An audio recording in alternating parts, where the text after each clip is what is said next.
Alright guys, we're on 7 Deadly Sins Grand Cross, so we're on global. So we have some news that was announced like 2 hours ago from the official 7 Deadly Sins Grand Cross Twitter account. By the way, if you guys are not following them on Twitter, make sure you guys do so we can get some rewards. So Attack on Titan collab is coming. That was actually unexpected because they just recently got this on JP, so that's coming to global. And this is the official trailer for that. So teaser trailer right here. Most of you guys probably already seen it from the JP version.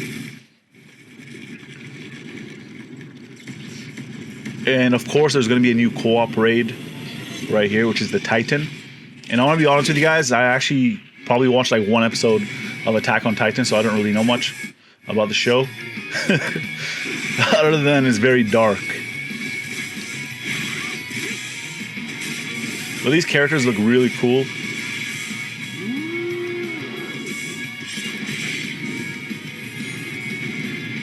And they're giants, right? Because they're gonna be, I think they're gonna synergize with Diane, right?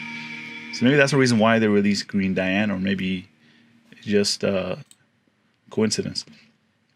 All right, so they say it's coming soon, so most likely this will be coming probably on the upcoming week, right?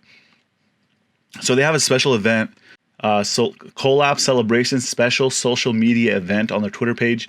So you got to follow the official 7 Deadly Sins on Twitter. And by the way, I'm not collaborating with them or anything. I'm just telling you guys follow so we can all get these rewards.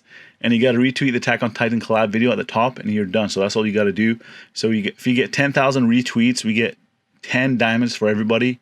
30,000, you get 1 race draw, which is the SR to SSR ticket. Which is the Giants, it looks like. And we get 1 that is the Fairies. And then we get it says Hidden Mission. I don't know what that means. It probably let us know what that is after. Maybe it's related to, might be social media still, but I think maybe it's related to, I'm going to guess, how many times we can kill the raid boss. Maybe that's what it is. So you get part 1 guaranteed SSR ticket. Honestly, I think it would be better if they made this part 2. But whatever, right? It's free rewards. So all you got to do is retweet this. I actually retweeted this part. Well, you got to retweet the video. So I'm going to do that right now. There we go. And you guys can also follow me on Twitter if you want, at AliAlPlays. And yeah, let's take a look at the characters from the from the collaboration. So these are the new characters. gcdatabase.com. If you click on JP or whichever one you watch, global, you can actually take a look at upcoming characters. So we got the SR Eren Yeager. I think that's how you say his name, man. I never watched Attack on Titan. Maybe I should start watching it. It is on Netflix. All right, so this character, he's probably going to be given to us for free, kind of like how the slime was during the collaboration. Rank 1, he inflicts damage equal to 240% of his attack on 1 enemy. He's able to cancel stances at rank 2. And rank 3, his attack is 500% of his attack. And he also still cancels stances. 500% is pretty nice, but we'll have to test him out, see how good he is. His second skill, I will definitely achieve it. I don't know if that's going to be the exact translation when it comes to global. Increase basic stats by 20% for 2 turns. Silver, increase basic stats by 30% for 2 turns and evades when attacked for 1 turn. And from gold, increases basic stats by 50% for 3 turns and evades when attacked for 1 turn. I like that 50% boost. And his ultimate is inflicts shatter damage equal to 630% of attack on 1 enemy. And the multipliers look pretty high. So I think they're, like with the events, I think you're going to be able to max this guy, which is good because 945% of his attack is very big. And I see what kind of links. His association is Meliodas, Diane, and that's basically it. Let's take a look at his base stats. He's got 35% pierce rate, 30% crit chance, 140% critical damage. And is unique, increased damage dealt to unknown race by 30%. So he looks pretty good for a free card. And yeah, let's go look at the next characters. So there's an SSR version of him. So it's going to be Green Yeager. I don't know if I'm saying this properly, but but yeah, there's SSR version. Rank 1, he inflicts 240% of his attack on 1 enemy. Rank 2 inflicts damage equal to 300% on 1 enemy. It fills his ultimate move gauge by 1 orb. So this is kind of like Escanor, Green Escanor. So that is actually very good. And when he's gold, same thing as Escanor's, fills ultimate move gauge by 2 orbs. That is very good. 500% of his attack is a lot as well. So this guy looks like he's going to be a very strong character. He is green, so I don't know if he's going to be able to do anything against Red Escanor, right? Because that is the meta right now. Not one remain. Inflicts damage equal to 20% of attack on all enemies. So he has an AoE. When you rank it up, it just disables ultimate moves for 1 turn.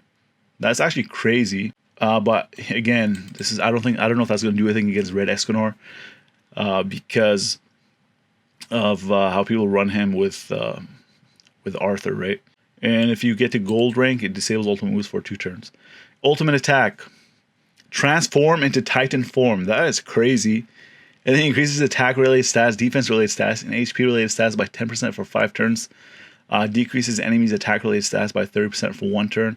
Alright, so when he is transformed into Titan form, he inflicts Amplify. So basically, like Red Escanor and Galland, and was it Blue Lizhawk? So the more buffs that he has on him, he's going to be dealing plus 30% per active buff. So that is crazy, man. His other ability, Slam Down, is AoE, and this time it actually depletes ultimate move gauge. So it's funny because he kind of turned into Escanor when he transforms. Why do I keep talking about Escanor? Let's try not to talk about Escanor. Let's just talk about these characters right now. He's able to deplete 3 ultimate move gauge at gold status. And then his ultimate, while he is transformed, he inflicts damage equal to 840% of attack on 1 enemy, and that's 1 out of 6. I don't know what the multipliers are if you upgrade that all the way, but that is pretty crazy. And he's a giant. Let's look at his base stats. His attack is actually pretty high. Pierce rate is 50%. That is pretty good. Crit chance is very low. And let's look at his passive right here. Straight Belief, increased damage by 10% for each ultimate move gauge orb that your hero has. So if he's maxed out, he's going to be doing more damage. It's kind of like Green King, except Green King gets more crit chance for his ultimate move gauge. So he's going to be doing more damage. That's pretty crazy. And then when he's transformed, he's immune to ultimate move disabling effects. So he can always use his ultimate move. That is crazy, man. So this guy, he looks like he's going to be a powerhouse on global, and he might be part of the meta, man. We don't know. All right, Levi is next. So he inflicts spike damage equal to 160% of attack on 1 enemy, rank 1, and if you max out, it just does more damage. Still spike damage, so he's going to have 2 times crit damage increase. So it looks like this guy needs to be built with lots of crit chance, but his crit chance is only 10% base stats. I'll do it alone. Inflicts Despair. Despair recovers 15% of diminished HP when critical hits occur. That's actually very good. So this guy does need to be built with crit, and he's going to be recovering a lot of health. Damage equal to 100% of attack on all enemies, so that's going to be hitting everybody. That's actually crazy. It probably doesn't do too much damage, but it is pretty crazy because he's going to be able to heal. I think your allies do as well, right? Because he applies Despair on them, so even if your allies attack, they're going to be healing as well. His ultimate move cancels buffs and stances on 1 enemy and inflicts damage equal to 630% of attack. And if the multipliers are crazy as well, 945% when maxed out. Pretty impressive. Association with Merlin and Meliodas. Passive is this hero will always crit against enemies that has the lowest leftover HP ratio. So I guess this hero will always crit against enemies that have the lowest leftover HP ratio. So if you attack the enemy with the lowest HP, he's always going to crit. That's actually very good. So maybe you do not need to build him with much crit as I thought. And it applies when there's only 1 enemy. It also applies when all enemies have the same HP ratio. So yeah, he's actually better than I thought from what I've seen, but we still have to test him out. I don't watch JP videos, so I don't want to spoil anything for myself. But he looks pretty good so far. Micasa Ackerman. Micasa. Do you want to die? That's her first skill. Inflicts damage equal to 130% of attack on 1 enemy and makes a target bleed for 2 turns. If you max it out, 325% and makes the target bleed for 2 turns as well. So it's always a 2-turn bleed, which is pretty interesting. Second skill, I win no matter what. Inflicts Secret Technique. So Secret Technique increases damage dealt by 20% per this hero's skill cards in hand. So I guess the more skills that you have of her in your hand, that's what I'm getting from this. The more damage she's going to be doing.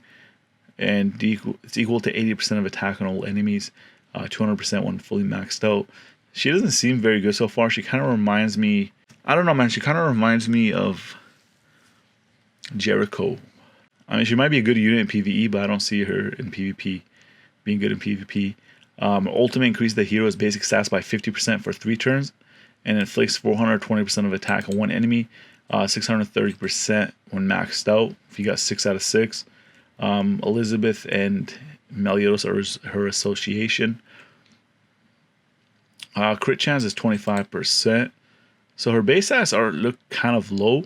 Her passive, for each other ally that received damage when attacked, increases her stats by 30%. She might be good, man. She might be good, but I can't really judge her right now.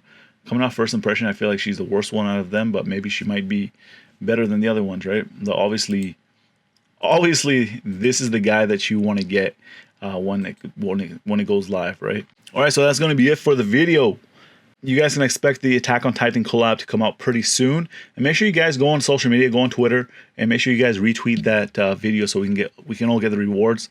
And if you guys found this video helpful or entertaining in any way, make sure you guys drop a like. And as always, I want to thank you guys for watching. I'll see you guys in the next video. I'm Tyrone. I need everybody to subscribe to the homie Ali Al Plays. And that's non-negotiable either.